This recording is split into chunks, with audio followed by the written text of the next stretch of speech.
Are you dreaming about travelling again? I bet you are. So give yourself a break and listen to my brand new travel podcast. It's made for people like you, by people like you. And in these podcasts, there will be interviews with different types of travellers and the strange characters that I've met on the road, with stories and anecdotes from the last 32 years of my continuous backpacking and working around the world. Also, there'll be cynical destination descriptions and the occasional travel tip to smooth your journey. And for all the squeamish listeners out there, I just want to say that no studio was used or abused in the making of these podcasts or any of the recordings. So please check it out, and I hope you like it. Oh, and by the way, my name's Alan.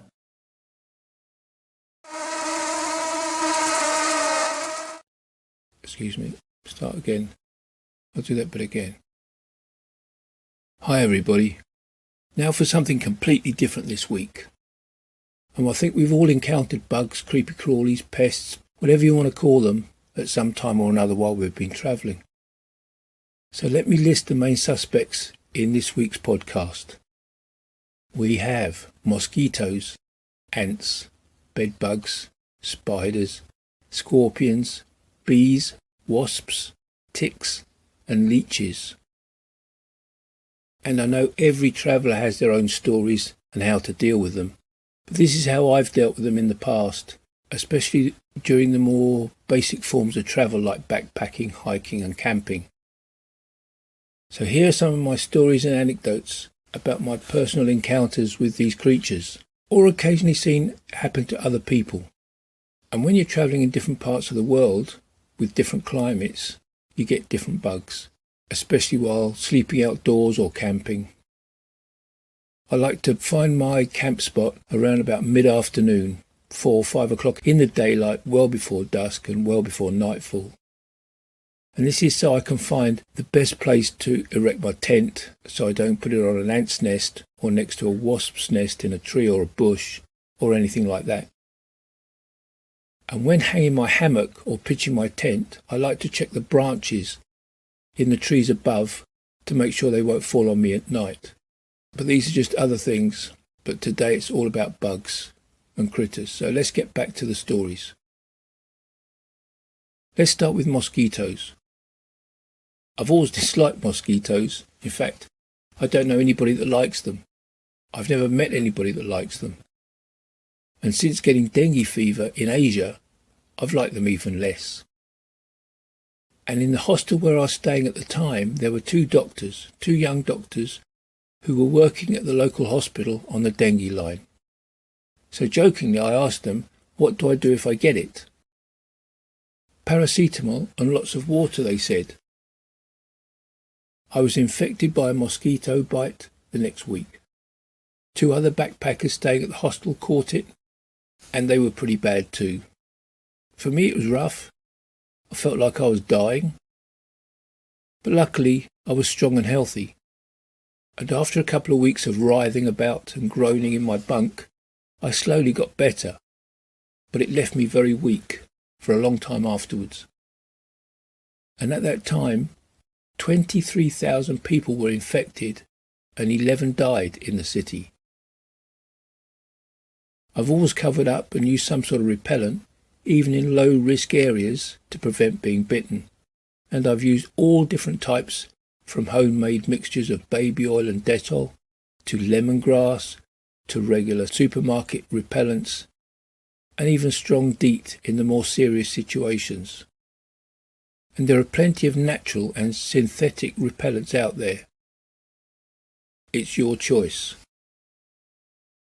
And please remember, it only takes one bite by an infected mosquito to bring you down. Okay, ants. I don't really have a definitive ant story because I do my best to avoid them. They're almost in every location in the world that I've seen anyway, and the only difference is their size and their colour. They're still very persistent, especially if there's foodstuff about, so they're best to be avoided.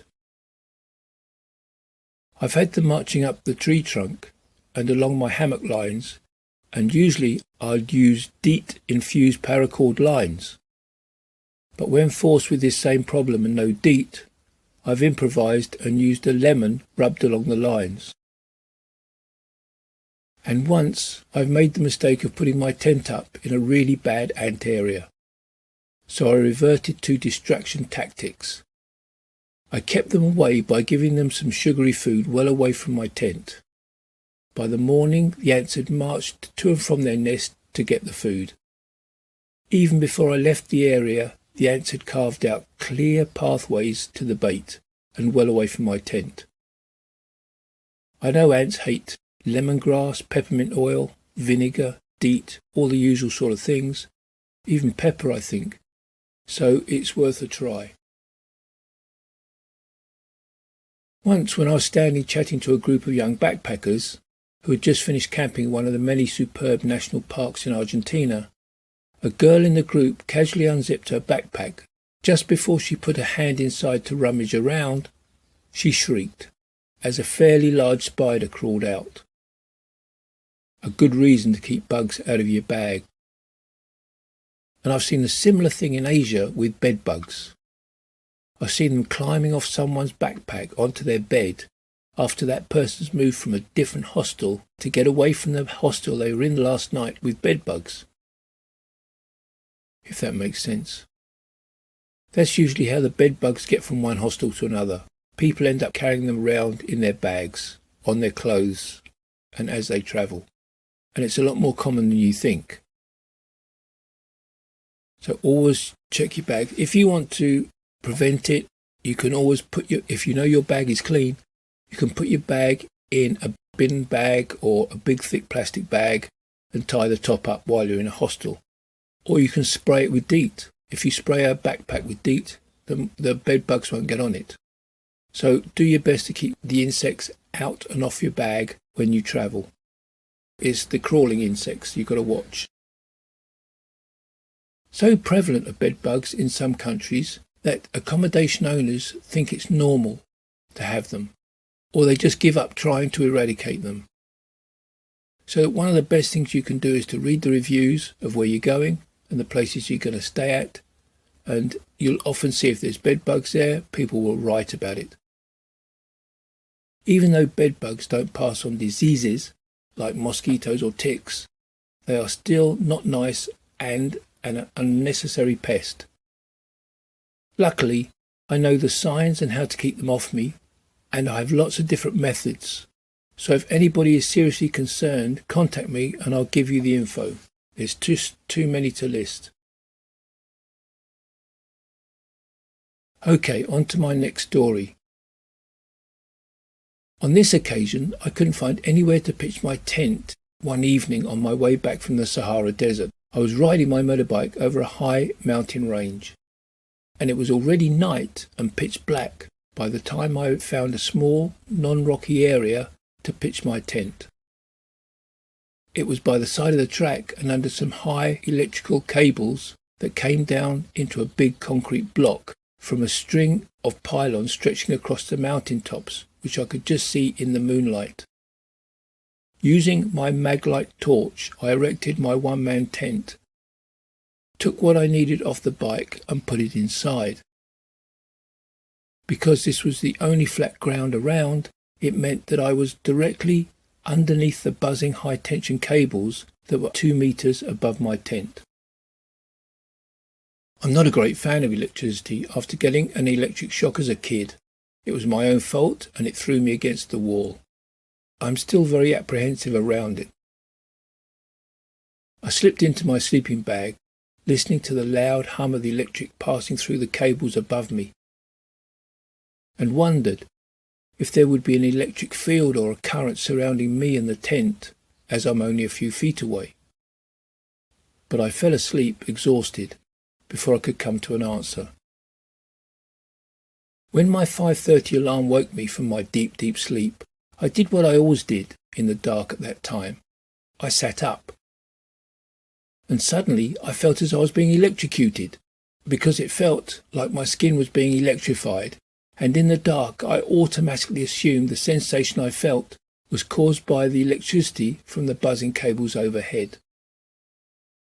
I could feel my skin on my face and head tingle, being pulled and stretched. And if I had hair, I would imagine my hair would have been standing on end. My hands searched frantically in the dark for my torch, which I always kept beside my sleeping bag at night. I found it and switched it on, and couldn't believe my eyes. The complete inside of my tent was covered in a massive spider's web. I was stunned and speechless. I sat there in disbelief at seeing the thick strands of silvery silk in my torchlight. Then suddenly it occurred to me that 1, it must be a huge spider, and 2, it must have been walking over me all night long creating this immense web. I'd sat up in the pitch black tent into a web, dragging its thick silvery strands across my whole upper body. That's what the sensation was I felt, on my head and on my face. I carefully got out of the tent, and once outside, a shiver shuddered up my spine. As dawn broke and the sun rose, I took each item out of the tent, carefully checked it, and packed it back on the bike.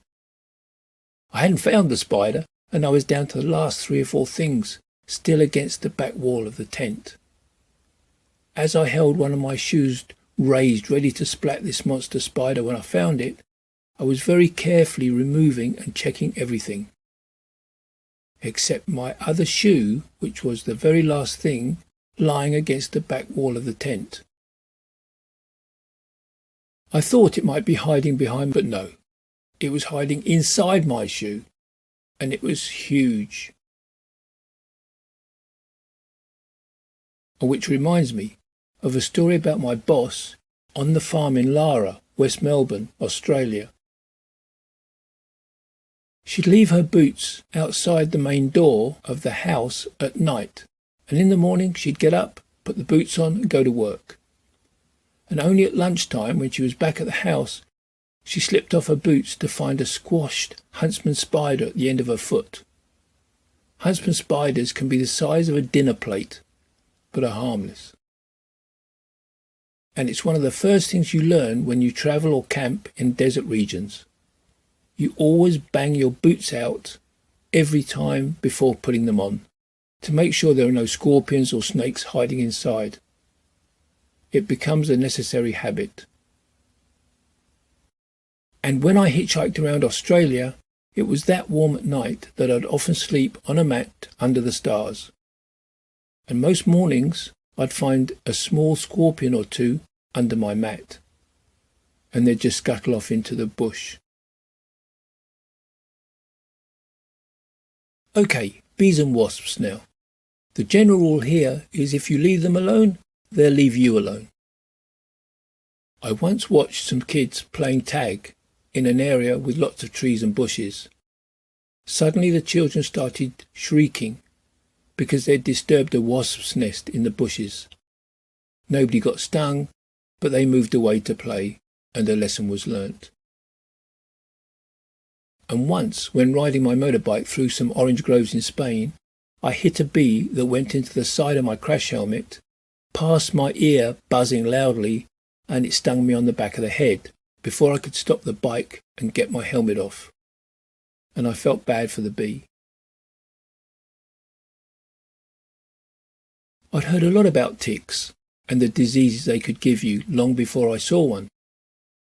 Eventually, the further afield I travelled and the stranger locations I camped in, it would only be a matter of time before I caught up with them or they caught up with me.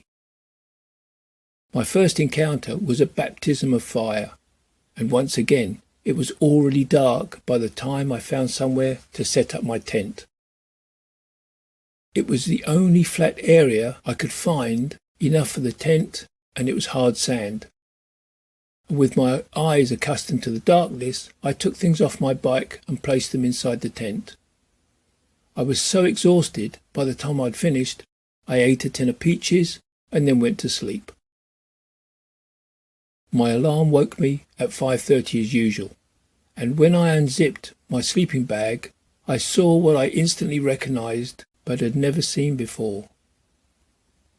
Ticks. Blood-sucking ticks. Not just one or two, but several on me. I didn't move. Luckily, in the tent next to me was my toolbox, and I took out my pliers and one by one crushed them off me, dropping them into my drinking mug one after the other. And it took a while, and by using my shaving mirror and a lot of care when squeezing the pliers closed, I managed to get them all. As I broke camp, I went through all my gear meticulously, making sure I'd got all of them, and I wasn't taking any ticks with me when I left. With my packed motorbike standing away from the area, I walked back and realised I'd erected my tent in some wild scrubland of bracken and heather on the edge of a woodland, which I hadn't seen that night.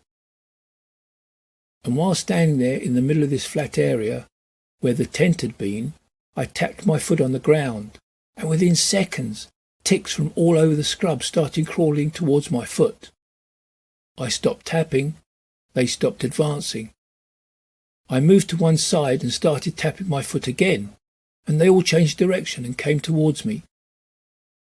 So that's what happened in the dark last night, the vibrations I created while pitching my tent. Possibly my body heat and maybe the carbon monoxide from my breath attracted them too. That whole woodland area would have had rabbits, deer, squirrels, rats, foxes, etc., all good hosts for ticks. The only other time I encountered ticks was when I was going to have a warm shower under a tree in Spain. I'd always carried my transparent 10-litre water bag on the back of my motorbike, which would heat up in the sun as I rode south, which I'd hang on a branch to use as a shower. But even before I got my clothes off, ticks started dropping out of the tree onto me from above. I obviously didn't shower that evening, but it just shows you how determined they can be when they're hungry. And talking about blood-sucking critters, rainforests and jungles have mosquitoes, ticks, etc., as well as leeches, which as far as I know don't pass on any diseases. They say you shouldn't pull them off. Like removing a tick, you should use a special tool or a special method. But very often we're in situations and places that require quick improvised action. When I've been in remote places, I've pulled small leeches off me without any lasting effects. And I know you're not supposed to. Leeches can easily be removed using lots of different things, from insect repellent, DEET, they say even shampoo works, also salt, alcohol. You can burn them off with a lighter or a match. But once it drops off, you will continue to bleed profusely due to the anticoagulant they use so your blood doesn't clot or stop flowing while they're drinking. And somewhere I have a photograph of my grey t-shirt covered in blood after a leech dropped off and it continued to bleed.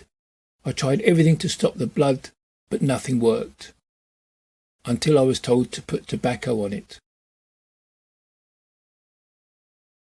Okay, that's the 9 bugs that I've encountered while travelling, backpacking and camping, and possibly you too. So if you have any questions, please put them in the comments section. Before you travel, do a little bit of homework and check out these places that you're going to. Find out what diseases and insects and stuff like that are there. And if you're a long way from anywhere where you can get treatment, you need to know how to deal with these things. So if you have any questions, just put them in the comments section.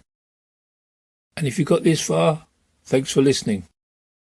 And enjoy your next trip, bug-free. Ciao.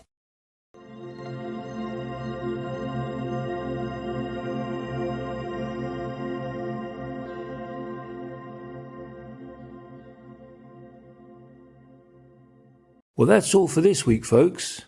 And please remember, the same road can be travelled 1,000 different ways, so get out there and make it your own. Until next week.